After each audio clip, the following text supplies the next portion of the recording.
ఇక దగ్గర దగ్గర ఒక వారం రోజులు ఖాళీ ఉండి ఈ రోజు ఒక 3 ఆర్డర్లు చేసినాము. ఒకటి వచ్చేసి మక్తమాసంపల్లి దగ్గర ఉన్న హరియార ఫంక్షన్ హాల్లో ఇక్కడ ఒక 200 మందికి వండడానికి అయిల్ బాబాయ్ ఇంకా ఆయనతో పాటు ఇంకొకరు వచ్చినారు. ఇక్కడ చేయాల్సిన ఐటమ్స్ వచ్చేసి మటన్ కర్రీ, చికెన్ కర్రీ, బోటి ఫ్రై, తలకాయ curry, bagara rice, white rice, sambar, ఆలుగడ్డ వంకాయ, రైతా. ఇక డాడీ ఇట్లా అదే ఊళ్ళో ఒక 150 మందికి వండుతుండు. డాడీ ఇంకా డాడీతో పాటు ఇంకొకరు ఒక 150 మందికి మటన్ కర్రీ, చికెన్ కర్రీ, బోటి ఫ్రై, తలకాయ curry, sambar, bagara rice, white rice, raita. ఇక 3వ ఆర్డర్ వచ్చేసి సింగనగూడెం దగ్గర. ఇక ఇడికి నేను ఇంకా మా మర్యాడు పోయినాం. ఇక్కడ ఒక 150 మందికి chicken curry, sambar, bagara rice, raita, chicken liver curry. ఇక్కడ ఒక 2:30 గంటల వంట అయిపోయింది. ఇక పోతుంటే అదే తొవ్వలో తొనికి కల్చలో ఇక మా అన్నోళ్ళ ఇంటికి దావుతుందని వస్తే ఇక ఈడ ఇట్లా వంట పెట్టిర్రు.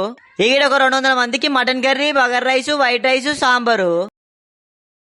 అన్న వంటలో మంచిగా బాగున్నాయి ప్రతి ఒక్కటి బాగున్నాయి. టేస్ట్ మంచిగా ఉంది. Taste okay, super taste. ప్రతి ఒక్కటి బాగున్నాయి, చాలా బాగున్నాయి.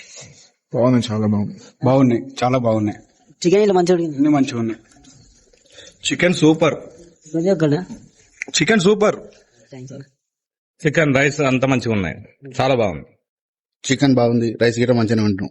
థ్యాంక్స్ అన్న.